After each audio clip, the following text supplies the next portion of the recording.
माशाल्लाह इनके पास चीज़ें बड़ी प्यारी हैं, मुकम्मल वैरायटी है। काफ़ी दोस्त मेरे काम नया स्टार्ट करना चाह रहे हैं, ईद के बाद आप आएँ इस दुकान पे, इंशाल्लाह आपको काफ़ी फ़ायदा होगा। वैरायटी इनके पास माशाल्लाह बड़ी प्यारी वैरायटी है। अगर आपने दुकान नहीं बनानी है तो हर तरह का सामान आपको एक ही दुकान से मिलेगा।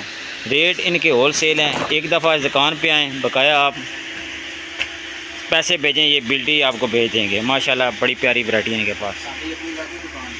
चेक करें माशाल्लाह, चेक करें। अच्छा, ये जो शॉप है ये इनकी अपनी है, रेंट पे नहीं है, अपनी इनकी शॉप है। ये पक्का प्रॉपर काम करने वाले हैं। ये इनकी एक दिन इधर एक दिन उधर वो चक्कर नहीं है। आप जब भी पैसे भेजेंगे इंशाल्लाह डिलीवरी उसी दिन आपको भेज देंगे। क्या सामान आप चेक कर लें, काफ़ी चीज़ें मैंने पहले रेट एक एक चीज़ का दिया हुआ है। आप पुरानी वीडियो देखेंगे इंशाल्लाह आपको काफ़ी फ़ायदा होगा।